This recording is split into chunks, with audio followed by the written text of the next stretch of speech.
ઓસ્ટ્રેલિયામાં નોકરી કરતા અને આઈટીની અંદર અભ્યાસ કરેલો વિદ્યાર્થી છે પ્રેમ ઝાના વાત કરી અને ચમત્કારિક વાતમાં આવી જતા રાજકોટના જે ભુવા છે સતીશ રામજી ધામી ભુવાજી જે ગુંદાવાડી 22 રહે છે, 30 વર્ષથી એવું જોવાનું દુગ્ધ મટાણું કામ કરે છે, બ્રહ્મા નાખવાનું કામ કરે છે. આ ભુવો છે મૂળ કેટરસનો ધંધો કરતો હતો અને અગાઉ પણ એની સામે ફરિયાદ હતી તેવી અમારી પાસે પણ પૂરતી માહિતી હતી.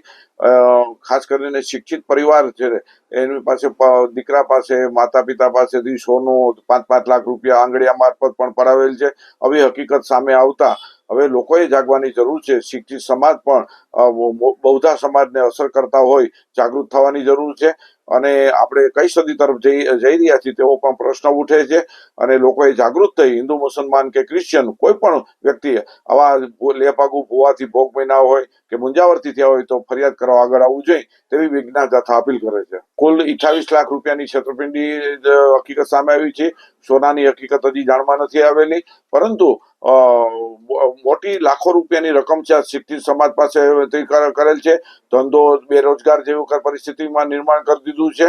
એટલે આવા ભુવાઓ છે ખાસ કરીને આર્થિક અને શોષણનું જ કામ કરતા હોય એવું વિજ્ઞાન દાતા સ્પષ્ટપણે માને છે.